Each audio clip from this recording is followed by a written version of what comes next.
Hello दोस्तों, आप सब कैसे हैं। चलिए, हम लोगों ने पिछले क्लास में प्राचीन भारत के बारे में पढ़ा। उसमें हम लोगों ने वेद के बारे में पढ़ा, वेद के जो जितने भी उपवेद हैं उनके बारे में पढ़ा, अरण्यक के बारे में पढ़ा। हम अब आगे हम जो पढ़ेंगे इतिहास की तिथियां। जैसे हम लोग देखते हैं BC बी लिखते हैं, AD लिखते हैं, BCE लिखते हैं। उन सबको सभी के बारे में पढ़ेंगे। कब से कब तक, कब तिथियां पीछे आ रही थी, कब तिथियां आगे बढ़ रही थी, इसके बारे में देखेंगे। चलिए देखते हैं इतिहास की तिथियां। ठीक, अंग्रेजों ने BC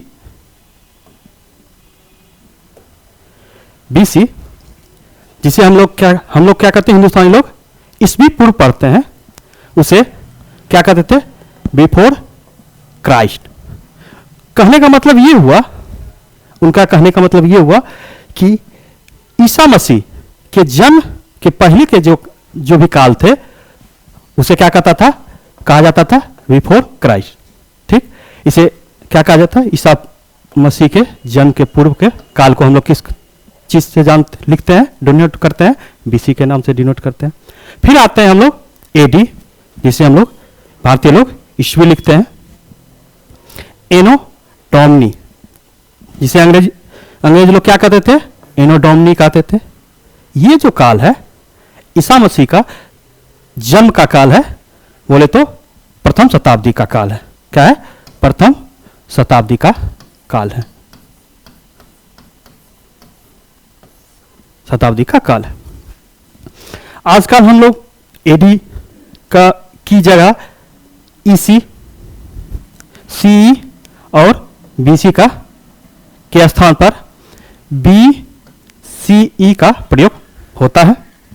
ठीक, इन सभी का मतलब क्या होता है, CE का मतलब होता है कॉमन एरा, सामान्यतः प्रयोग में लाया जाता है। अभी हम लोग जो भी प्रयोग में लाते हैं वो कॉमन एरा लाते हैं। ठीक,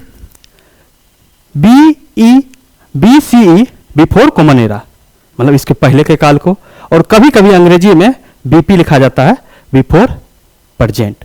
क्या लिखा जाता है, बिफोर प्रेजेंट लिखा जाता है। इससे हम लोगों को एक चीज जानने में सुविधा होगी कि हम लोग जो भी पढ़ते हैं, जैसे हम लोग इतिहास के जितने भी जनगणनाएं पढ़ते हैं, हम लोग मौर्य काल पढ़ते हैं या गुप्त काल पढ़ते हैं या पहली शताब्दी के बाद के जितने भी चीज़ें हम पढ़ते हैं, तो इसे पढ़ने के बाद हमें सब समझ में आएगा कब ईस्वियाँ पीछे जा रही थी और कब ईस्वियाँ आगे आ रही थी। जैसे हम लोग आगे देखते हैं तो उसमें और भी क्लियर होगी। ठीक, अब आते हैं हम लोग प्रमुख संवत के बारे में। जैसे भारतीय संवत विक्रम संवत को माना जाता है, शक संवत को भारतीय संवत माना जाता है, और विक्रम संवत को विक्रमादित्य ने शुरू किया। हम लोग मेनली जो भी आदमी पढ़ते हैं वो विक्रम संवत और शक संवत के बारे में ही पढ़ते हैं। ठीक, लेकिन कुछ संवतें हैं जिन्हें हम लोग को जानना चाहिए और बहुत ही जरूरी है। जैसे कली संवत जो शुरू हुई 3102 ईस्वी पूर्व में, इस काल इसे मेनली महाभारत युद्ध के समय राजा परीक्षित के द्वारा शुरू किया गया था। ठीक, किस संवत को, कली संवत को। ठीक, कली संवत को, इसका काल क्या है, 3102 BC। ठीक, उसके बाद हम लोग आते हैं महात्मा बुद्ध के जन्म का। जब महात्मा बुद्ध का जन्म हुआ 544 BC में, बुद्ध संवत की जानकारी हमें श्रीलंका में जितने भी हम लोग ग्रंथ कहते हैं, बौद्ध ग्रंथ, जिसमें आप लोग दीपवंश,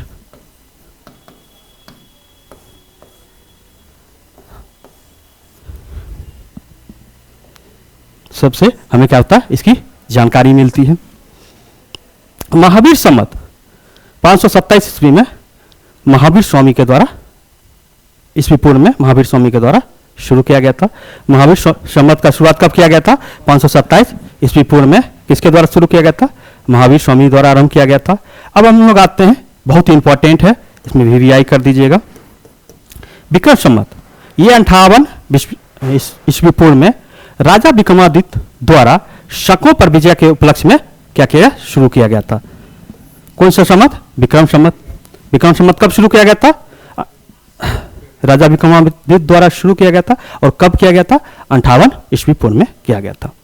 उसके बाद हम लोग आते हैं ईसा मसीह के जन्म के काल को, जिसे हम किससे डिनोट करते हैं? ईस्वी से डिनोट करते हैं। अब हम लोग कहां से जा रहे हैं? ईस्वी पूर्व से ठीक प्रारंभिक काल में जा रहे हैं। ठीक, उसके बाद प्रारंभिक काल में सर्वप्रथम जो संवत शुरू हुई वो शक संवत शुरू हुई। शक संवत कुषाण वंश के महान शासक कनिष्क के द्वारा शुरू किया गया। किसके द्वारा शुरू किया गया? कुषाण वंश के एक महान शासक थे कनिष्क, उनके द्वारा शुरू किया गया। बाद में 22 मार्च 1957 को ये इसे भारतीय राष्ट्रीय संवत बनाया गया। भारतीय राष्ट्रीय संवत बनाया गया। किसे? शक संवत को बनाया गया।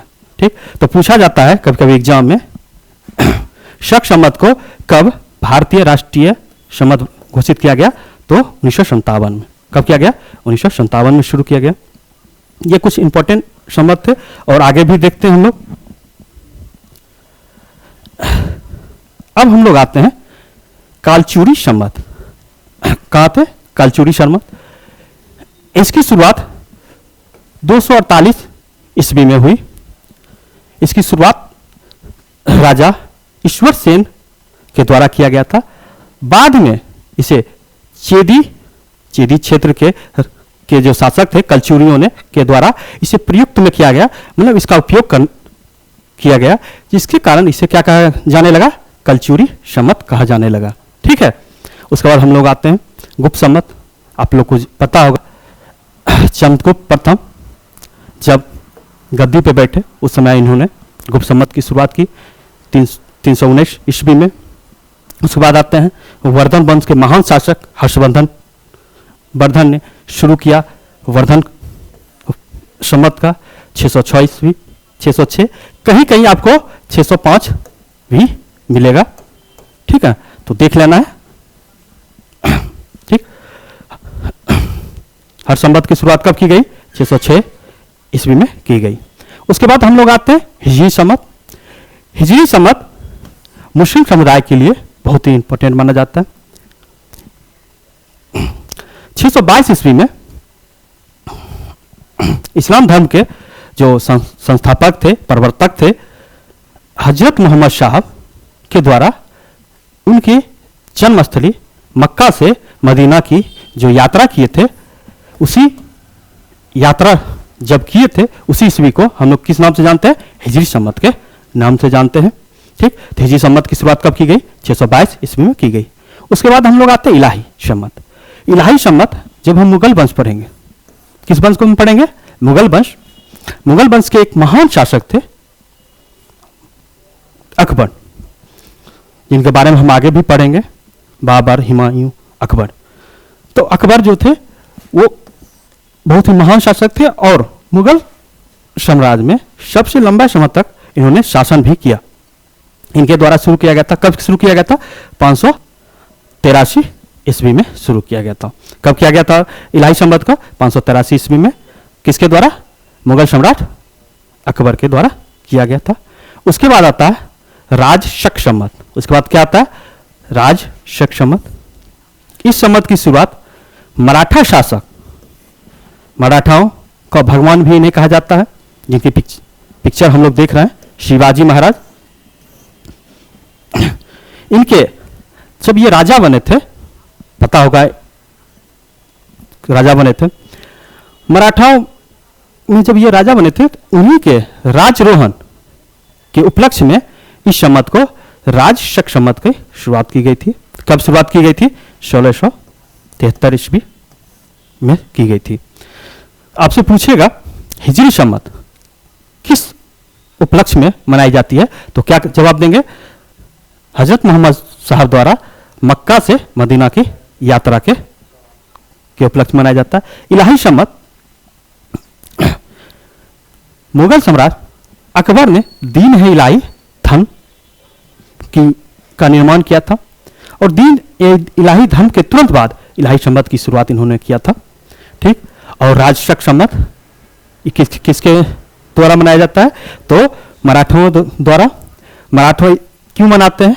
तो मराठा इसलिए मनाते हैं क्योंकि छत्रपति शिवाजी महाराज का जो था राज्य अभिषेक इसी समय में हुआ था। कब? 1673 ईस्वी में।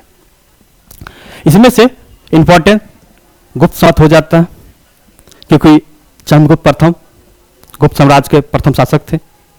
ठीक, श्री गुप्त साम्राज्य के स्थापना किए, लेकिन चंद्रगुप्त प्रथम जो उसके महान शासक में एक थे। उसके बाद हर्षवर्धन से पहले राजवर्धन आए, इनसे पहले इनके पिता आए। लेकिन हिंदू धर्म के लास्ट हिंदू शासक माने जाते हैं हर्षवर्धन। उन्हीं के राजरोहण या राज अभिषेक के उपलक्ष्य में किस संवत की शुरुआत की गई थी? हर्ष संवत की। और हिजरी संवत के बारे में हम लोग जानते हैं और इलाही संवत के बारे में। चलिए हम आगे देखते हैं। पीपीटी में बहुत सारे चीज लिखे हुए हैं, लेकिन जो परीक्षा के पॉइंट ऑफ व्यू से बहुत जरूरी है, हम उसी पे विशेष ध्यान देते हैं। ठीक है, उसको हम लोग को ज्यादा याद रखना है, और जिसको हम अंडरलाइन करेंगे उसे जरूर याद करके एग्जाम में जाइएगा। वो आपके लिए बहुत ही जरूरी है। और एंशिएंट और मिडावल से उतना क्वेश्चन पूछते नहीं है। ठीक है ना। आधुनिक भारत में हम जब पढ़ेंगे तो बहुत विस्तार से पढ़ेंगे और बहुत अच्छी तरह से पढ़ेंगे। ठीक है ना। इसमें हम जो कुछ पॉइंट है उसको देखते हुए आगे निकलेंगे। ठीक है, अब हम लोग आते हैं, वेद पढ़ लिए। वेद के बाद हम 2 महाकाव्य थे, 2 महाकाव्य के बारे में पढ़ेंगे। भारत का आदि महाकाव्य किसे कहा जाता है? रामायण को। भारत का आदि महाकाव्य किसे कहा जाता है? रामायण को। रामायण के रचयिता कौन थे? महर्षि वाल्मीकि। इसकी रचना काल जो बताई जाती है 550 ईस्वी पूर्व मानी जाती है, लगभग वही काल था। ठीक, उसके बाद रामायण को बहुत सारे भाषाओं में, कई भाषाओं में अनुवाद किया गया था। ठीक, किन किन ऋषियों ने किया और उसका क्या नाम था वो भी हम लोग देखेंगे। सबसे पहले रामायण को तमिल भाषा में अनुवाद किया गया था। किसके द्वारा? कवि थे, तमिल कविल थे, कंबन। उनके द्वारा, कंबन के द्वारा इसको तमिल भाषा में अनुवाद किया गया था, जिसका नाम क्या रखा गया था? रामा अवतारम। जिसका क्या नाम रखा गया था? रामा अवतारम या रामायणम या रामावतारम, इसका नाम रखा गया था। उसके बाद रामायण का बंगला भाषा में अनुवाद किया गया था, कृतिवास। इसके अनुवादक कौन थे? कृतिवास। इसके अनुवादक कौन थे? कृतिवास इसके अनुवादक थे। बहुत ही इंपॉर्टेंट हो जाता है ये। रामायण का जो फारसी अनुवाद था वो उन्होंने कौन किए थे? बदायूनी। कौन किए थे? बदायूनी किए थे। ठीक, बदायूनी किसके काल में थे? अकबर के काल में थे। इनके बारे में हम जब मुगल साम्राज्य देखेंगे तो इनके बारे में बहुत चीजें आगे गहराई से अध्ययन करेंगे अकबर के बारे में, और उनके सामने समय के जितने भी कवि थे या जितने भी उनके अष्ट प्रधान थे उनके बारे में गहराई से ध्यान देखेंगे। उसके बाद हम आ जाते हैं, एक बहुत ही बड़े नाम है,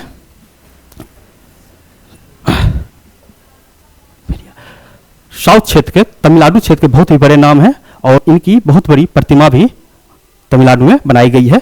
20वीं शताब्दी में ईवी रामास्वामी नायकर, जिन्हें हम लोग प्यार से क्या कहते हैं? पेरियार कहते हैं, के द्वारा तमिल भाषा में सच्ची रामायण नाम से रामायण की क्या की गई? अनुवाद की गई थी। किस भाषा में? तमिल भाषा में। किस भाषा में? तमिल भाषा में। ठीक, अब जितने भी हैं, जैसे तमिल भाषा में सबसे पहले कंबन किए, उसके बाद बंगला भाषा में कृतिवास किए, उसके बाद रामायण को फारसी भाषा में बदायूनी किए, उसके बाद 20वीं शताब्दी में पेरियार द्वारा इसकी तमिल भाषा में अनुवाद की गई। ये सब बहुत ही इंपॉर्टेंट है, इसको ध्यान रखिएगा।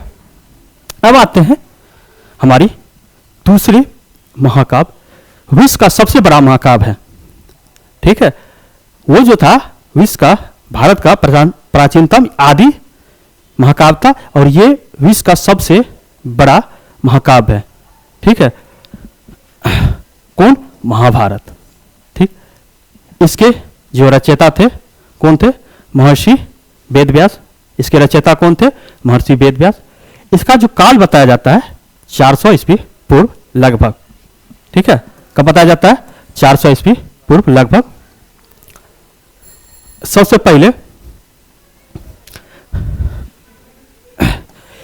इसकी रचना महर्षि वेदव्यास द्वारा किया गया था।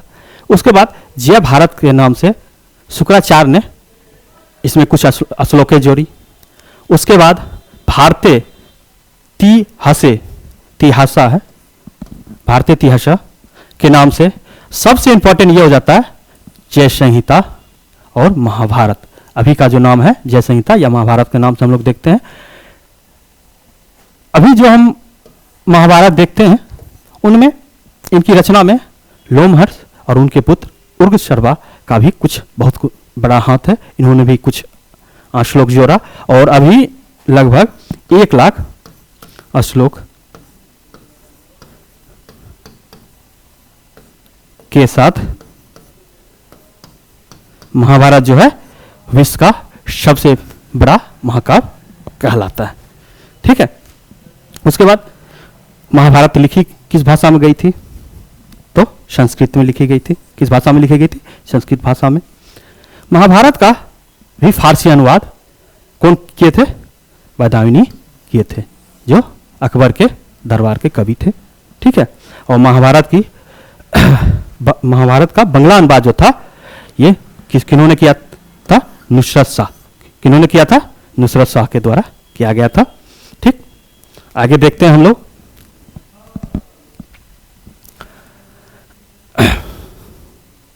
ठीक, अब हम लोग पढ़ेंगे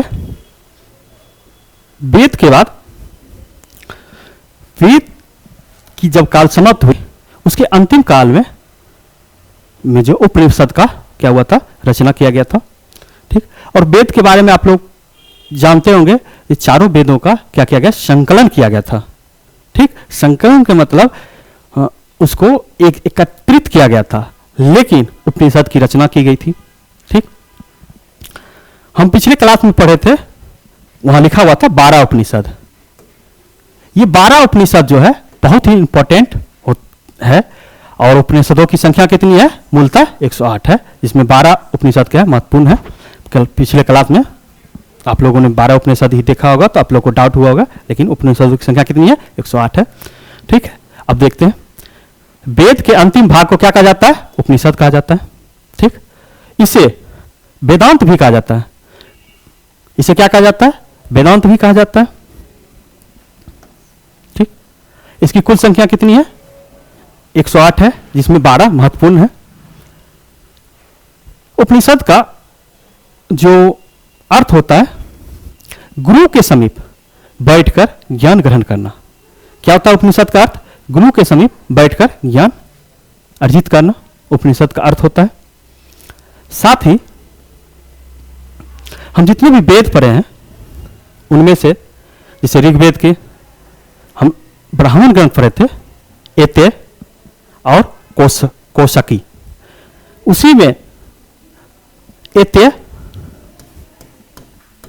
ऐत्रेय उपनिषद,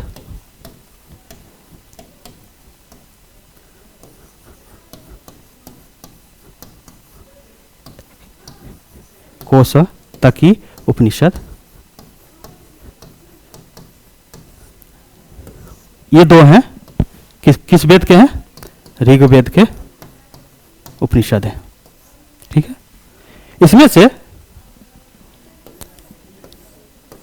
जो नीचे वाला सेकेंड उपनिषद है, इसमें अजातशत्रु का जिक्र किया गया है।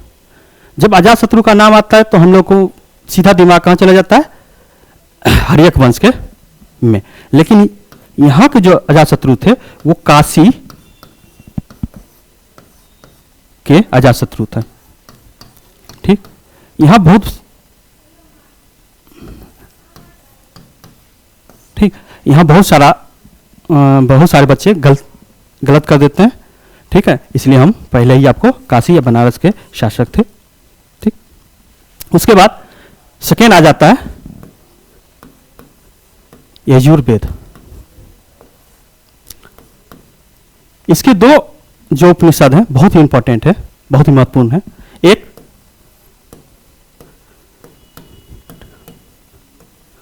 एक है बृहत अरण्यक उपनिषद,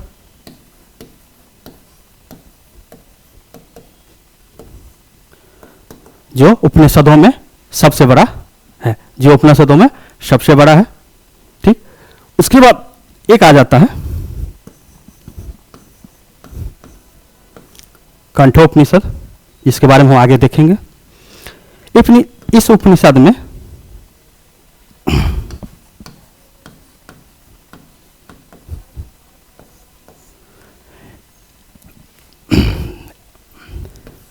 इस उपनिषद में एक राजवंश के बारे में दिया गया है और बहुत ही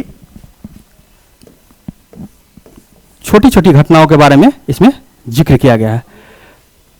यजुर्वेद में एक उपनिषद है, आप लोग बहुत जानते होंगे, मैत्रेयी उपनिषद। ये उपनिषद जो है, इस उपनिषद में जुआ, शराब के बाद स्त्री को क्या बोला गया है? पुरुषों का तीसरी लत बोली गई है। इसलिए इस उपनिषद को याद रखिए। उसके बाद हम आगे देखते हैं, इसमें आप परीक्षा की दृष्टि से उपनिषद के बारे में हम लोग देखते हैं। सबसे बड़ा उपनिषद जो है बृहन्नयक उपनिषद है। ठीक, ये किसका है? यजुर्वेद का।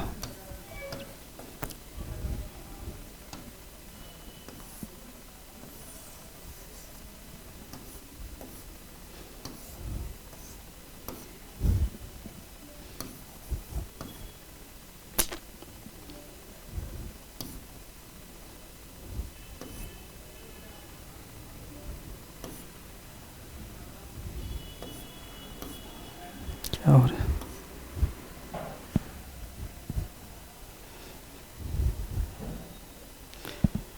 ये किसका भाग है?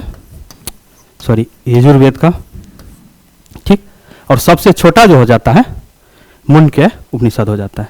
ठीक है, उसके बाद आते हैं हमारा राष्ट्रीय आदर्श वाक्य सत्यमेव जयते किस उपनिषद से लिया गया है? मुंडको उपनिषद से लिया गया। किस उपनिषद से लिया गया? मुंडको उपनिषद से लिया गया है। ठीक, अब आते हैं, हम उसमें देख रहे थे कंठो उपनिषद। ठीक, ये किसका भाग है? किस वेद के अंतर्गत आता है? यजुर्वेद के अंतर्गत आता है। इसमें दिया गया है यम और नचिकेता के बारे में दिया गया है। नचिकेता यम से पूछते हैं ब्रह्म को हम किस नाम कैसे पुकारे? तो उनको उत्तर मिलता है ब्रह्म को हम ओम के रूप में उच्चारण कर सकते हैं।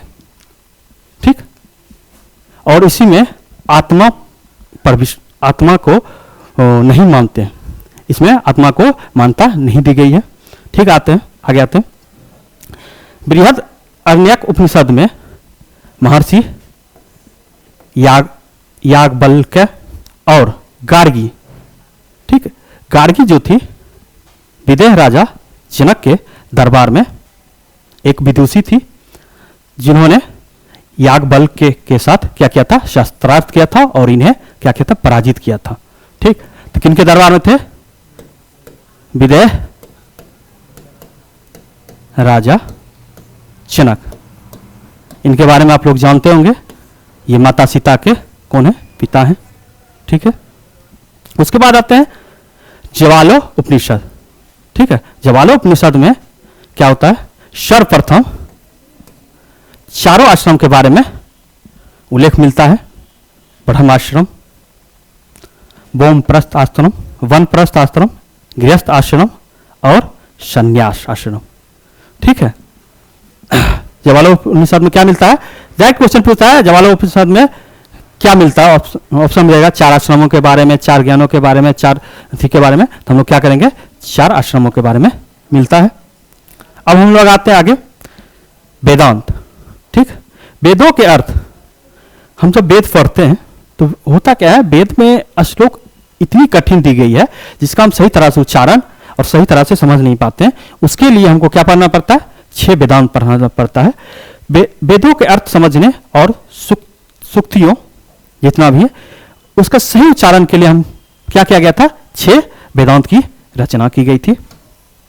ठीक है, 6 वेदांत को वेद का किसी का मुख कहा जाता है, वेद का किसी को चरण कहा जाता है, किसी को नासिका कहा जाता है, किसी को आंख, किसी का वेद का आंख कहा जाता है।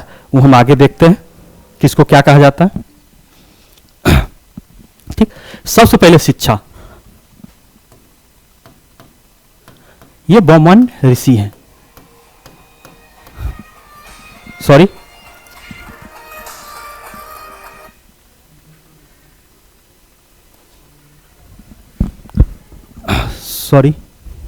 चलिए, ठीक है, ये दोनों गलत है।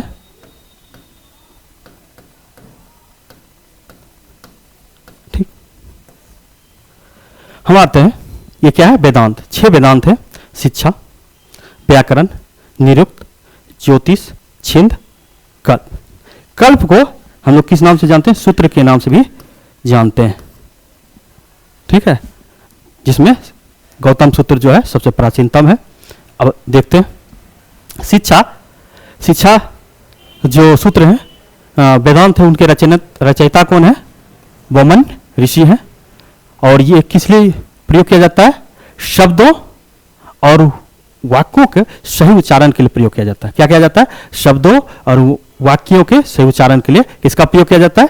शिक्षा का प्रयोग किया जाता है। इसकी जो मौलिक ग्रंथ है प्रतिशांक, क्या है? शिक्षा का मौलिक ग्रंथ है। ठीक, व्याकरण, अब देखते हैं। शिक्षा जो है क्या है? वेद का नासिका है। क्या है? नासिका है। शिक्षा क्या है? वेद का नासिका है।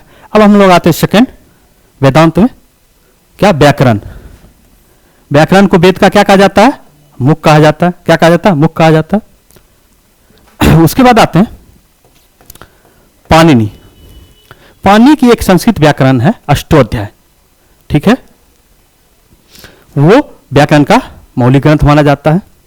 व्याकरण में हम उपसर्ग, प्रत्यय, धातु, समास, संधि आदि के नियमों की जानकारी हमें मिलती है। जैसे हम लोग संधि विच्छेद करते हैं, उपसर्ग लगाते हैं, किसी वर्ण में किसी वर्ण प्रत्यय लगाते हैं, किसी का लिंग जानते हैं, समास बनाते हैं। उस सब के बारे में हमें कहां से जानकारी मिलती है? व्याकरण से जानकारी मिलती है। ठीक है, अब व्याकरण के जो ऋषि हैं, रचयिता हैं, कौन है? महर्षि पाणिनि। ठीक है, अब हम लोग आते हैं तीसरा वेदांत में, किस पर? निरुक्त पर। किस पे आते हैं? निरुक्त पर। निरुक्त को वेद का क्या कहा जाता है? कान कहा जाता है। निरुक्त को वेद का क्या कहा जाता है? कान कहा जाता है। इसके राइटर, रचयिता या इसका विकास किन्होंने किया था? यास्क ऋषि ने किया था। किन्होंने किया था? यास्क ऋषि ने किया था। निरुक्त से हम लोगों को क्या जानकारी मिलती है?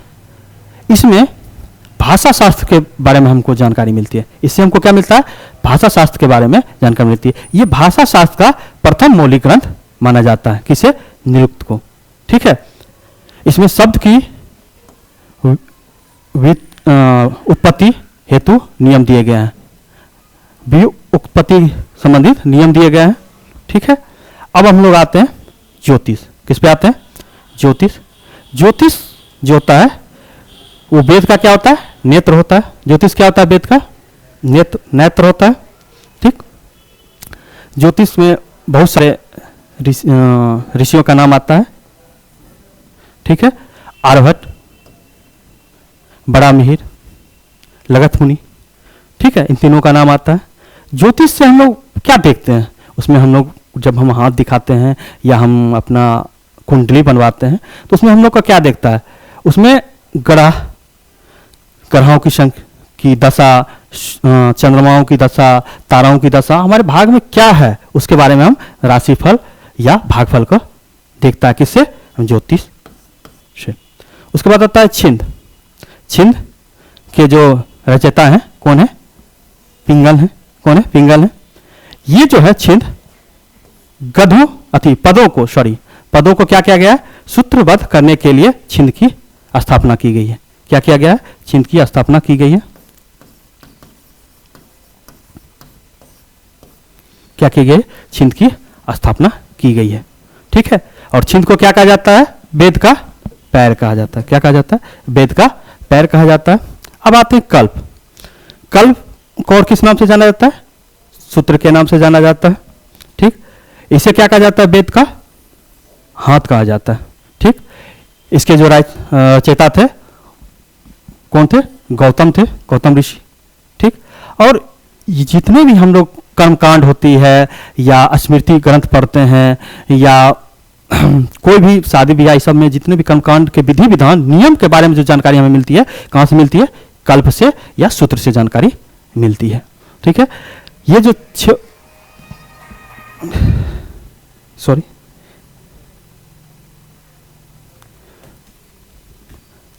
छह वेदांत के बारे में हमें जानना बहुत जरूरी हो जाता है। ठीक। हम लोग आगे आते हैं।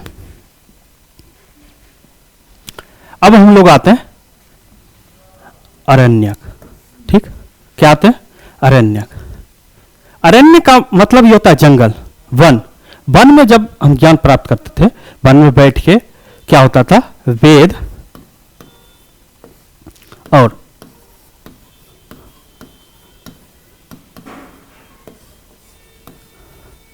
उपनिषद में जो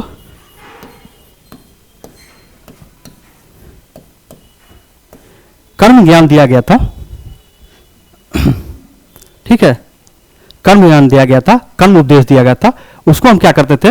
अरण्यक में उसका हम ज्ञान प्राप्त करते थे। ठीक है। या एक कैसी ग्रंथ है?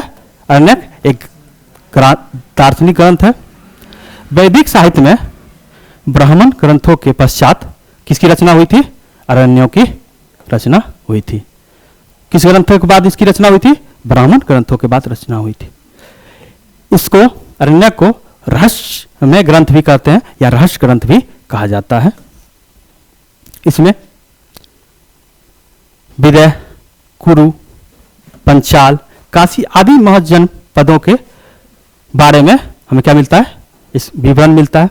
किसके किसके बारे में? विदय, कुरु, पंचाल और काशी के बारे में हमें क्या मिलता है? जानकारी मिलता है। अरण्यक जो करता है ज्ञान मार्ग से कहाँ ले जाता है? कर्म मार्ग के बीच सेतु का काम करता है। ठीक है। कर्म मार्ग के मतलब हम लोग क्या कह सकते हैं? वेद। क्या कह सकते हैं? वेद। और ज्ञान मार्ग का मतलब हम लोग कह सकते हैं उपनिषद। ठीक। इस दोनों के बीच क्या करता है? वेद से उपनिषद के बीच ये क्या करता है? सेतु का काम करता है। क्या काम करता है? सेतु का काम करता है। कौन सेतु का काम करता है? अरण्यक सेतु का काम करता है। ठीक।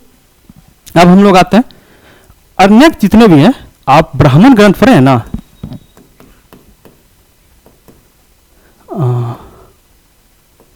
ब्राह्मण ग्रंथ जितने भी पढ़े हैं, बस उन्हीं के नाम पे लास्ट में अरण्यक लगा देने से ये 6 अरण्यक आ जाते हैं। इसलिए अरण्यक के बारे में कोई किसी एग्जाम में पूछता भी नहीं है।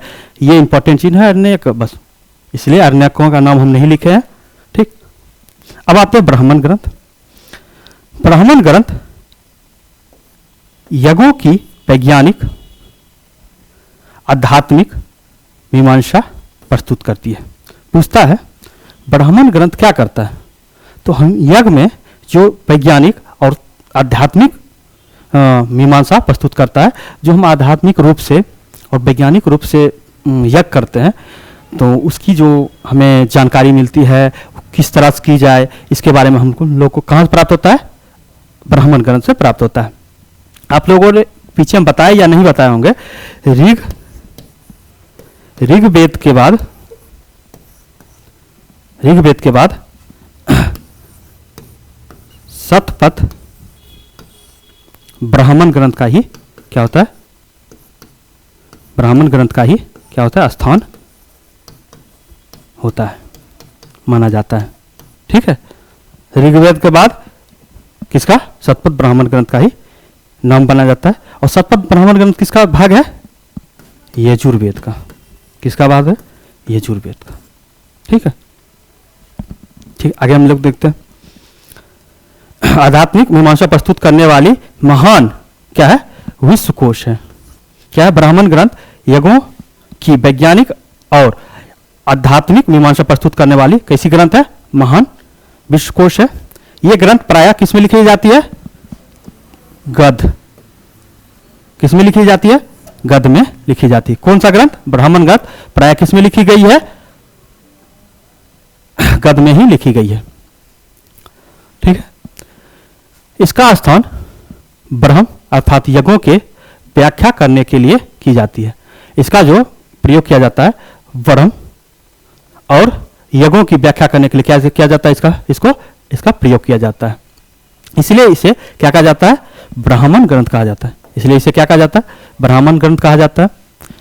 ब्राह्मण ग्रंथों में राजा परीक्षित के बाद, किसके बाद? राजा परीक्षित के बाद से, राजा परीक्षित से लेकर बिंबिसार से पहले तक की सभी क्या है? घटनाओं का जानकारी हमें मिलती है। पूछता है किससे हमें राजा परीक्षित के बाद और बिंबिसार से पहले तक की घटनाओं की जानकारी मिलती है? किससे मिलती है? ब्राह्मण ग्रंथों से मिलती है। अब हम लोग आ जाते हैं किसमें? पुराण। किसमें आते हैं? पुराण। पुराणों की संख्या कितनी है? 18। पुराणों की संख्या कितनी है? 18 है, जिसमें से 5 पुराण जो है बहुत इंपॉर्टेंट हो जाते हैं। पुराण का शाब्दिक अर्थ क्या होता है? पुरानी कथाएं। क्या होता है? पुरानी कथाएं या प्राचीन जितने भी जानकारियां हैं वह पुराणों के माध्यम से प्राप्त करते हैं। प्राचीन कथाएं। ठीक, पुराण सनातन के धर्म संबंधी व्याख्या ग्रंथ है, जिसमें संसार, ऋषियों, राजाओं का क्या होता है? आदियों का वर्णन मिलता है। पुराणों में हमें किसके बारे में मिलता है? संसार के बारे में, ऋषियों के बारे में, राजाओं के बारे में क्या मिलता है? वर्णन आदि मिलता है। यह वैदिक काल के बाद का ग्रंथ है। पुराण को क्या करता है? वैदिक ग्रंथ के अंतर्गत नहीं रखा जाता है। पुराण को कहाँ नहीं रखा जाता है? वैदिक ग्रंथ के अंतर्गत नहीं रखा जाता है, क्योंकि इसमें हम लोग देखते हैं मौर्य वंश के बारे में, शतवाहन वंश के बारे में, गुप्त वंश के बारे में हमें कहाँ जानकारी मिलता है? पुराणों में जानकारी मिलती है। इसका मतलब है जो ये उत्तर वैदिक काल के बाद की घटना है, क्योंकि हम जब मौर्य वंश, गुप्त वंश बोल रहे हैं, शतवाहन वंश बोल रहे हैं, तो वो कब आ जाता है? मगध साम्राज्य के अंतर्गत। शतवाहन वंश, गुप्त वंश, मौर्य वंश, तो ये क्या है? वैदिक काल के बाद की ग्रंथ है। ठीक है, पुराणों के रचयिता जो हैं लोमहर्ष और उनके पुत्र कौन है? उग्रशर्वा। कौन है?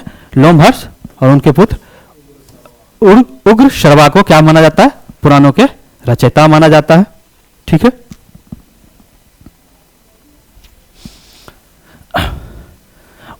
उसके बाद पुराणों के की कुछ कुछ क्षेत्र है जिसको हम अत्यधिक जानकारी के लिए कुछ उपपुराणों की रचना की गई है, जिसमें उपपुराणों की संख्या कितनी है? 16, और कहीं कहीं आपको 18 भी मिलेगा। कहीं 16, कहीं 18 मानी गई है। अब पुराण में सबसे प्राचीन कौन है? सबसे नया कौन है? किस पुराण में क्या चीज दिया गया है? इसके बारे में हम लोग देखते हैं। सबसे प्राचीन पुराण और प्राचीन एवं प्रमाणिक पुराण किसे माना जाता है? मत्स्य पुराण को। किसे माना जाता है? मत्स्य पुराण को। सबसे छोटा किस पुराण को माना जाता है? विष्णु पुराण के। किसको माना जाता है? विष्णु पुराण को माना जाता है सबसे छोटा। नारद पुराण, ये जो पुराण है इसे महापुराण की संज्ञा दी गई है। कारण क्या है? जितने भी पुराण हैं सभी पुराणों का इसमें सार दिया गया है। क्या दिया गया है? सार दिया गया। इसलिए क्या माना जाता है? नारद पुराण को महान पुराण माना जाता है। एक भविष्य पुराण होता है। इस पुराण में कई भविष्यवाणियों का जिक्र किया गया है, मतलब भविष्य में क्या होने वाला है उसके बारे में हमें किस पुराण में जानकारी मिलती है? भविष्य पुराण में उसके बारे में जानकारी मिलती है। जैसे विक्रम बेताल की जितने भी कहानियां हैं उसके बारे में जानकारी हमें कहाँ मिलती है? भविष्य पुराण में। 12 महीने होते हैं। क्यों हम माने 12 ही महीने होते हैं? हम 12 एक टेन्यूर लेके चलते हैं कि 112 महीना हम लोग का साल होता है। कहीं ऐसा है जो 112 महीना का साल होता है? हम इसको 13 महीना मान ले, 14 महीना मान ले, या 16 मान ले, या 6 महीना ही माने। इसकी जानकारी हमें कहाँ मिलती है? भविष्य पुराण में जो 12 महीने का साल होता है, इसकी जानकारी हमें कहाँ मिलती है? भविष्य पुराण में मिलती है। उसके बाद ये 3 पुराण हैं जिनमें 3 राजवंशों के बारे में जानकारी मिलती है। देखिए, वायु क्या होता है? हमें नहीं दिखता है, इसलिए इसमें किसकी जानकारी मिलती है? गुप्त वंश की। वायु हमें नहीं दिखता है, उसमें किस वंश की जानकारी मिलती है? गुप्त वंश की। विष्णु, भगवान विष्णु की सवारी क्या थी? भगवान विष्णु की सवारी क्या थी? मोर नहीं थी, गरुड़ माना जाता है। ठीक, तो उससे हम लोग याद रखेंगे मोर वंश। और मत्स्य, मछली पालन में कौन सा राज्य नंबर 1 आता है? अभी तो बदल गया है, लेकिन अंध प्रदेश आता है। तो इसलिए अंध क्षेत्र का जो राजवंश था, अंध सतवाहन, जिसके संस्थापक कौन थे? श्रीमुख। उनके बारे में जानकारी हमें कहां से मिलती है? अंध वंश के बारे में मत्स्य पुराण से मिलती है। ठीक है, उसके बाद आते हैं आगे। ये जो है पुराणों में हमें भगवान विष्णु के 10 अवतार के बारे में जानकारी मिलती है। साथ ही हमें 4 युगों के बारे में जानकारी मिलती है: सतयुग, त्रेता, द्वापर और अभी जो हम लोग चल रहा है कलयुग। ठीक है, कलियुग या कलयुग के बारे में जानकारी मिलती है। किस युग में भगवान विष्णु के कौन कौन से अवतार हुए, उसके बारे में हम लोग देख लेते हैं। ठीक है, इससे हमें क्या होगा? भगवान विष्णु के 10 अवतार के बारे में याद करने में बहुत ही सुविधाएं होती है। पहला, सतयुग। ठीक है, सतयुग में भगवान विष्णु के 4 अवतार का क्या हुआ? अवतार जन्म लिए, जिसमें सबसे प्रथम होता है मत्स्य अवतार। मत्स्य मतलब आप लोग समझते हैं मछली। उस समय भगवान विष्णु किस रूप में जन्म लिए थे? मछली के रूप में। उसके बाद आता है कूर्म अवतार। इसका मतलब होता है कछुआ। इसका मतलब क्या होता है? कछुआ। आप लोगों को पता है या हम लोग के पुरानी कथाओं में पढ़े होंगे कि जो हमारा पृथ्वी किसके ऊपर रुका हुआ है? कछुआ के ऊपर। ठीक है, तो कौन सा अवतार है? कूर्म अवतार है। ठीक, बड़ा अवतार का, बड़ा का मतलब होता है शुअर। ठीक है, हम लोग अभी देखते होंगे शुअर। बड़ा अवतार में शुअर। ठीक है, हाँ, कछुआ, ये कूर्म अवतार के बारे में बता देते हैं। कछुआ जो होता है क्या होता है? जल और स्थल दोनों पे होता है। ठीक है,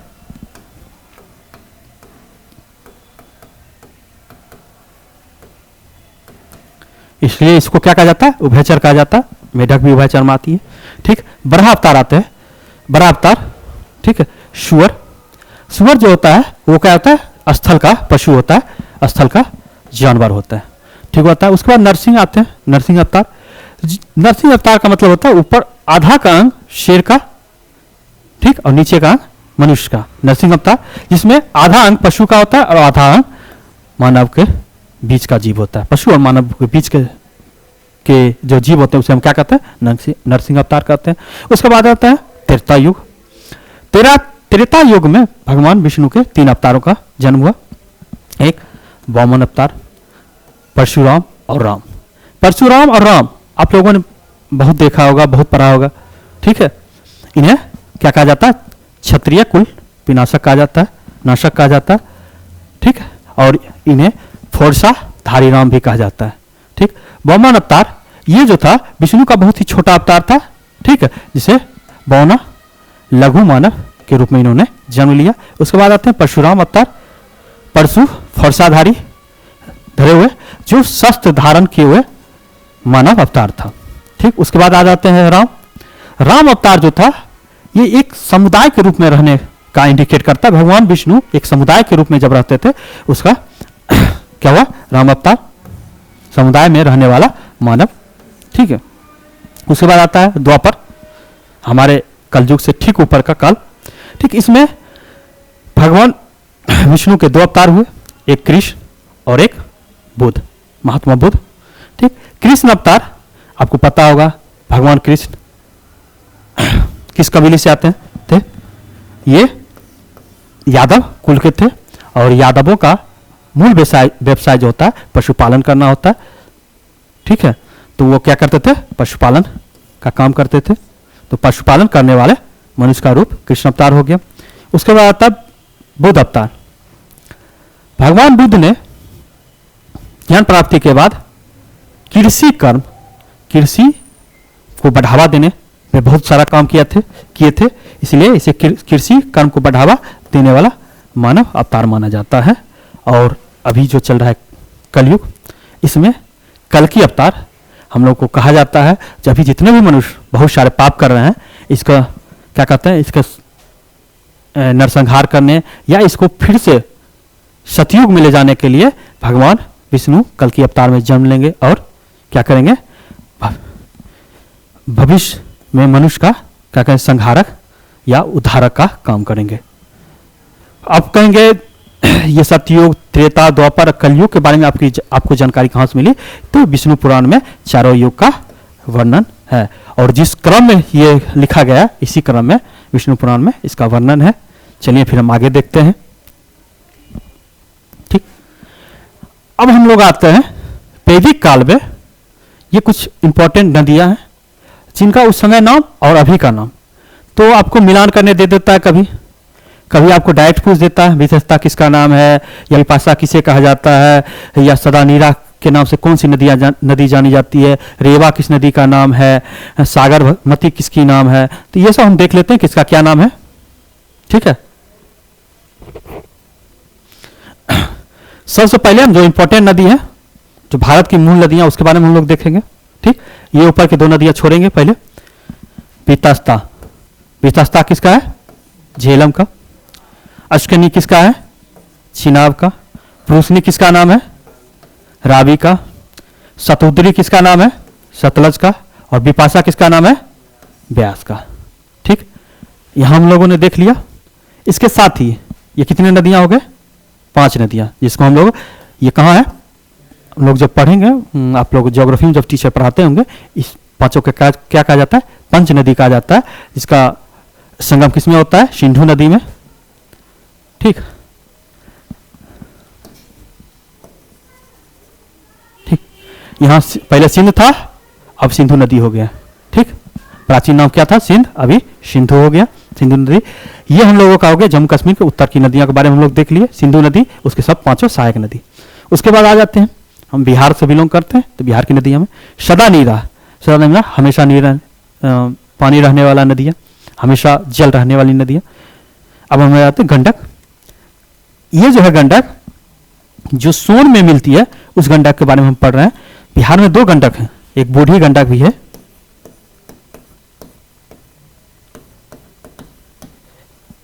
जो आपको मुंगेर के पास किस नदी में मिल जाती है, गंगा में मिल जाती है। कहीं कहीं आपको खगड़िया दिया रहेगा, वो देख लेना। और ये जो सोन है, ये जो गंडक है, ये आपको कहाँ मिलती है, सोनपुर के पास गंगा में मिल जाती है। उसके बाद आता है दुष्टती, ये घग्गर नदी हो जाती है। दुष्टती किसका नाम हो जाता है, घग्गर के। उसके बाद आता है गोमती। ठीक है, गोमती का अभी भी नाम गोमती ही है, लेकिन हम लोग कोमल दिया गया आधुनिक नाम में देख लेते हैं। सुबस्तु स्वात नदी, सुबस्तु स्वात नदी।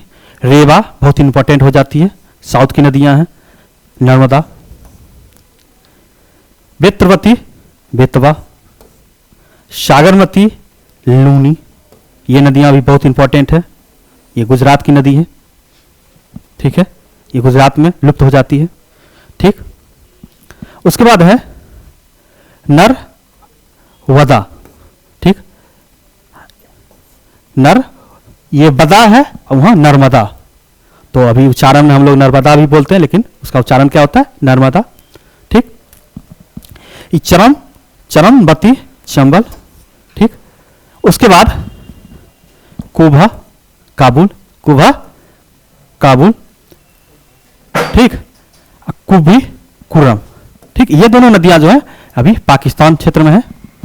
काबुल नदी तो भारत में आके मिलती है, लेकिन ये पाकिस्तान क्षेत्र की नदियां हैं। ठीक, ये अब जो है, ये लिस्ट जो है आपको एकदम याद कर लेना है। ठीक है, ये लिस्ट आपको बहुत ही इंपॉर्टेंट है। और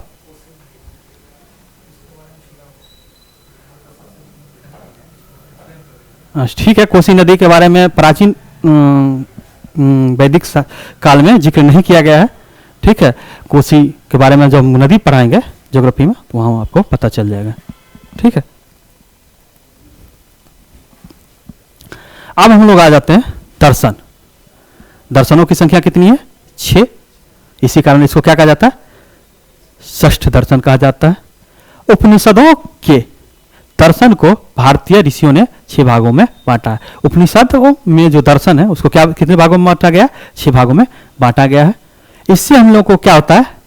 आत्मा, परमात्मा, जीवन और मृत्यु से संबंधित दर्शन का वर्णन मिलता है।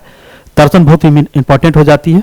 ठीक, सांख्य दर्शन के प्रवर्तक कौन है या पुरोहित कौन है? कपिल। योग के पतंजलि। न्याय का गौतम।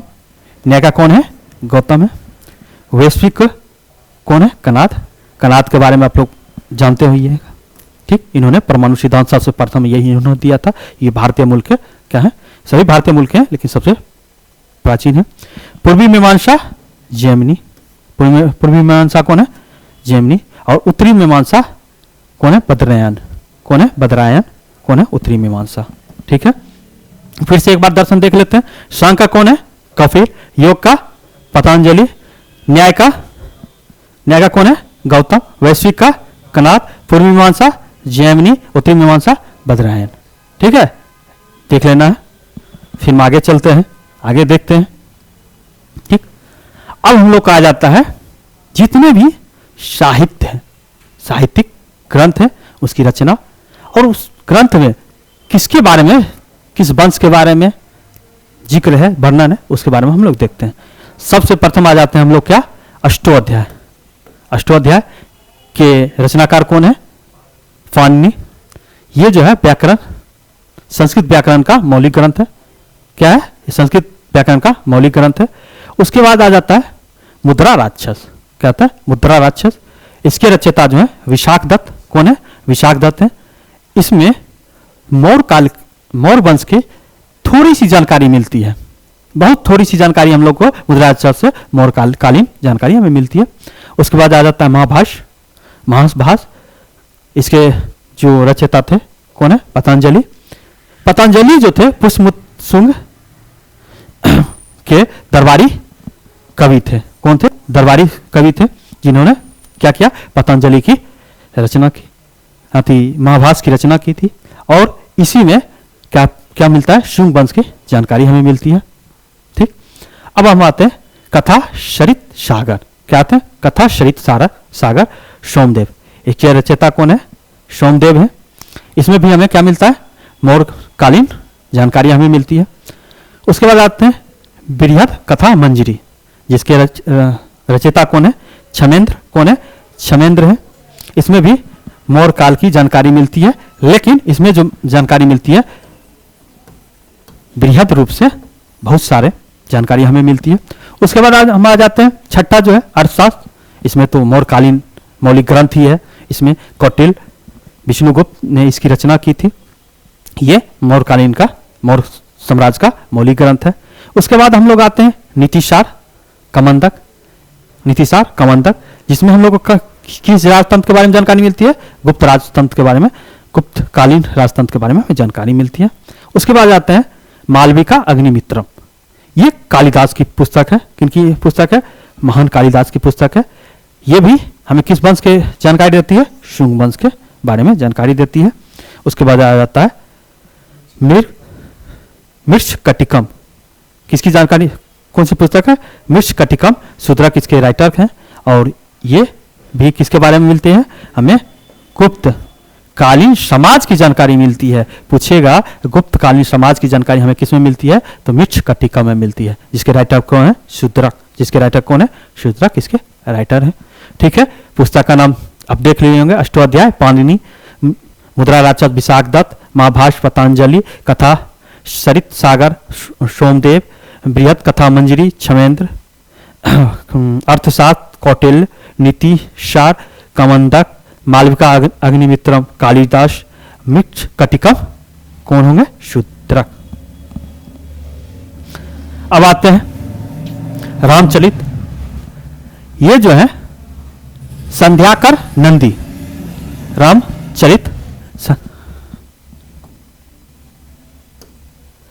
कौन है? रामचरित संध्याकर नंदी। ठीक है, इसमें जो मिलता है हमें बिहार का पाल वंश के बारे में जानकारी मिलती है। बंगाल, और उसमें बिहार बंगाल साथ ही था। जब हम बिहार के बारे में पढ़िएगा तो उसमें पढ़िएगा बंगाल शासक रामपाल के बारे में जानकारी मिलती है। उसके बाद आते हैं हर्षचलित। ये हर्ष वर्धन काल में इसकी रचना की गई थी। इसके राइटर कौन है? रचनाकार कौन है? बाणभट्ट है, जिसमें हर्षवर्धन की उपलब्धियों के वर्णन मिलता है या वर्धन वंश के बारे में हमें जानकारी मिलती है किसमें? हर्षचलित में। उसके बाद आ जाता है पृथ्वीराज रासो चंद्रवरदायी। क्या आ जाता है? पृथ्वीराज रासो चंद्रवरदायी। इसमें क्या मिलता है? पृथ्वीराज चौहान का के बारे में वर्णन मिलता है। क्या मिलता है? पृथ्वीराज चौहान के बारे में हमें वर्णन मिलता है। उसके बाद आ जाते हैं राजतरंगिणी, कलहन की पुस्तक है, जिसमें हमें क्या मिलता है? कश्मीर के जितने भी राजवंश हैं उसका क्रमबद्ध जानकारी हमें कहाँ मिलती है? राजतरंगिणी में मिलती है। इसमें एक क्वेश्चन पूछ देता है, राजतरंगिणी में कितने तरंग है? 8 तरंग है। कितने तरंग है? 8 तरंग है। इसके बाद सबसे सारे पुस्तक के बारे में हम बाद में, इसके बाद जो हम पढ़ें अगले क्लास में उसके बारे में पढ़ेंगे, और सब पुस्तक के बारे में किसमें कितना अध्याय है, उसमें किस किस पंच के बारे में जानकारी मिलता है, ये हम विस्तार से अगले क्लास में देखेंगे। ठीक है, राजतरंगिणी के राइटर कौन है? कलहन है। ठीक है, और उसके बाद ये कश्मीर के राजवंशों की क्रमबद्ध जानकारी मिलती है हमें। उसके बाद आ जाते हैं स्मृति ग्रंथ। कहाँ जाते हैं? स्मृति ग्रंथ। ठीक, स्मृति ग्रंथ जो है ये स्मृतियों को धर्मशास्त्र भी कहा जाता है। स्मृतियों को क्या कहा जाता है? धर्मशास्त्र भी कहा जाता है। क्या कहा जाता है? धर्मशास्त्र भी कहा जाता है। मनुष्यों के पूरे जीवन चक्र से संबंधित, मनुष्य के पूरे जीवन चक्र से संबंधित जितने भी जानकारियां स्मृतियां हैं हमें कहाँ मिलती है? स्मृति ग्रंथ में मिलती है। ये अधिकांशतः किस में है? पद में। ये अधिकांशतः किस में है? पद में लिखी गई है। सभी स्मृतियों की रचना किस में की गई है? संस्कृत में, लौकिक संस्कृत भाषा में की गई है। पूछेगा, सभी स्मृति ग्रंथों की रचना किस भाषा में की गई है? लौकिक संस्कृत में की गई है। ठीक है, स्मृतियों को किस नाम और किस नाम से जाना जाता है? धर्मशास्त्र के नाम से जाना जाता है। मनुष्य के पूरे जीवन चक्र से संबंधित हमें जितना भी स्मृतियां मिलती है उसमें किस में मिलती है? स्मृतियों में, स्मृति ग्रंथों में मिलती है। और ये किस में लिखा गया? गद्य या पद में? तो ये पूरे पद में लिखी गई है। ठीक है, अब हम आगे देखते हैं। अब सभी स्मृतियों के बारे में हम थोड़ा देखेंगे। मनु स्मृति, इसकी जो रचनाएं हुई 200 ईस्वी पूर्व से 200 ईस्वी के बीच में हुई। ठीक है, ये जो है भारत का सबसे प्राचीनतम स्मृति ग्रंथ मानी जाती है। क्या मानी जाती है? सबसे प्राचीनतम स्मृति ग्रंथ मानी जाती है। भारतीय आचरण संहिता का इसे क्या कहा जाता है? मनुस्मृति का विश्वकोश भी कहा जाता है। इसको क्या कहा जाता है? भारतीय आचरण संहिता का विश्वकोश भी कहा जाता है।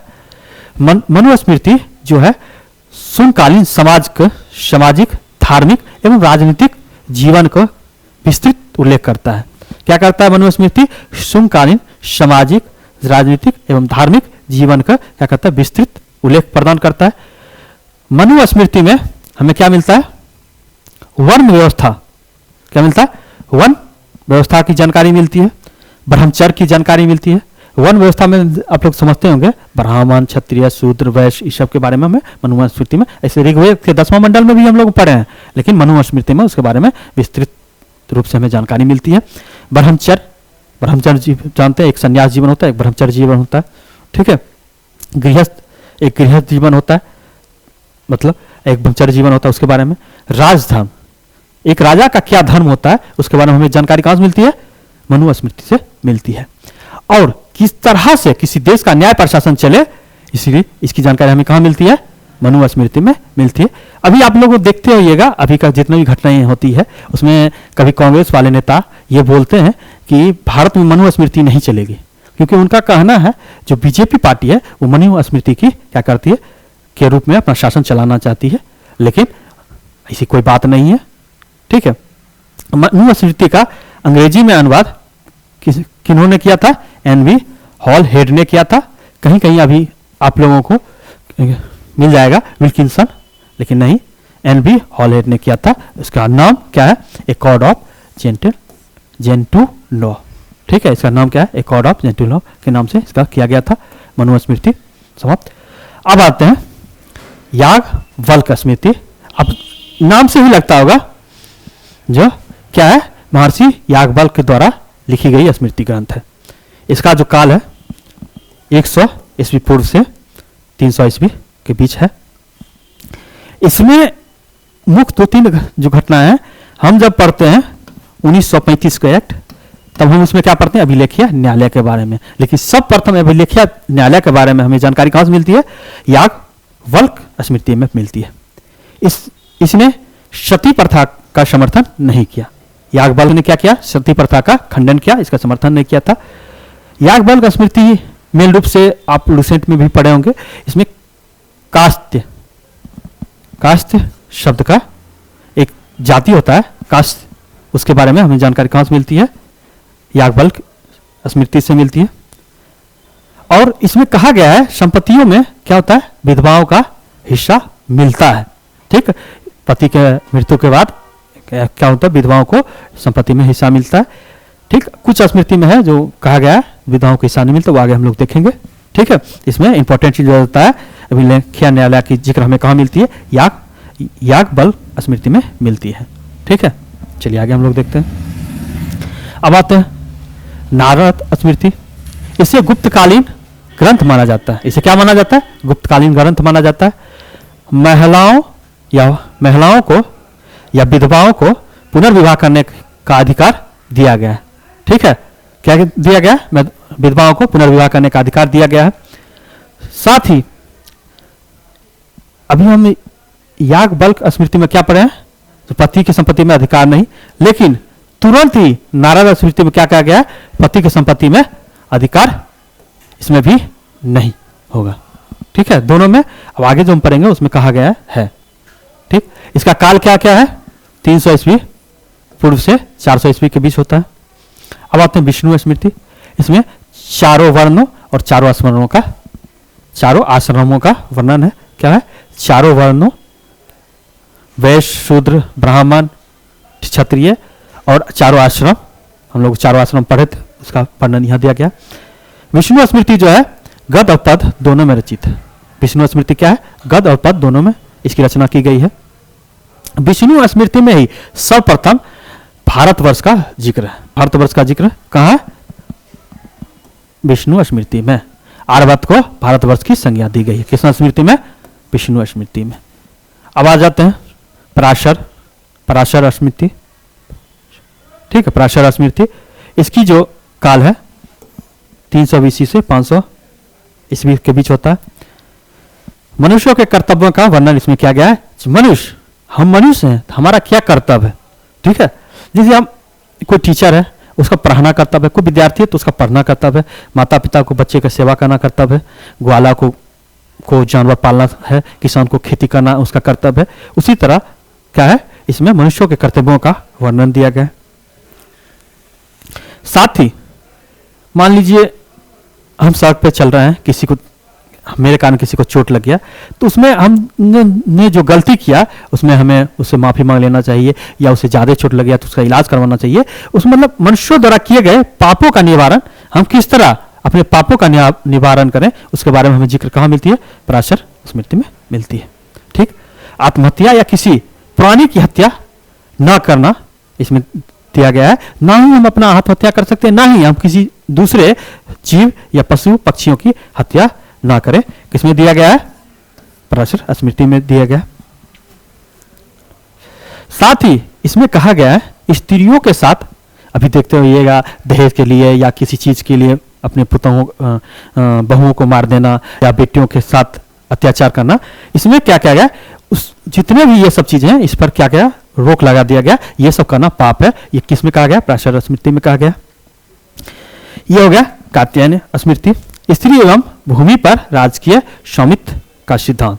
स्त्री और भूमि पर, ठीक है, राजकीय स्वामित्व का सिद्धांत मतलब राजा है उसका जो स्त्री और भूमि पर जो मतलब उसकी अधीन रहेगी उसका सिद्धांत दिया गया है। किसमें, कात्यायन स्मृति में। ठीक है, इसका काल क्या है, 400 ईस्वी पूर्व से 600 ईस्वी के बीच कहा गया है। अब हम लोग आते हैं, अब हमें लगता है कि आप लोगों को वैदिक ग्रंथों के बारे में, जितने भी वैदिक ग्रंथ हैं उसके बारे में, या ब्राह्मण ग्रंथों से जुड़े हुए जितने भी ग्रंथ हैं, वेद हो गया, उपनिषद हो गया, आरण्यक हो गया, वेदांग हो गया, ठीक, इस सब के बारे में आप लोगों ने पढ़ लिया है। अब हम लोग आते हैं ब्रह्मोत्तर साहित्य। ब्रह्मोत्तर साहित्य में हम लोग दो धर्म के बारे में, दो धर्म के साहित्य के बारे में पढ़ेंगे, एक बौद्ध साहित्य या बौद्ध ग्रंथ, एक जैन साहित्य या जैन ग्रंथ। इसमें कुछ चीज़ों के बारे में हम पढ़ेंगे और कुछ चीज़ों को हम जब बौद्ध धर्म जैन धर्म पढ़ेंगे तो उसमें हम पढ़ेंगे, जैसे सूत पिटक, ठीक, विनय पिटक, अभिधम पिटक, ये मिलांदोपो, दिव्यवादन, बुद्ध चलित और जातक। ये 3 ग्रंथ जो हैं इसके बारे में आप लोग जानते होंगे। इसके रचयिता कौन है? आनंद। इसके रचयिता उपाली। और अभिधम सूत पिटक के जो है लास्ट गंधर्व बच गया था आर्य सुधर्मा, ठीक है, ये 3 है। उसके बाद दिव्यवादन, इस सब के बारे में हम लोग देखेंगे, ठीक। उसके बाद जैन में आ जाते हैं, परिशिष्ट पर्व, ठीक, भद्रबाहु चलित, भद्रबाहु के द्वारा लिखी गई पुस्तक है भद्रबाहु चलित, भगवती सूत्र के बारे में और कल्प सूत्र के बारे में हमें इस सब की जानकारी आगे क्लास में, नेक्स्ट क्लास में हम लोग देखेंगे, इसके बारे में विस्तार से देखेंगे, ठीक है। आज के लिए इतना ही, थैंक यू।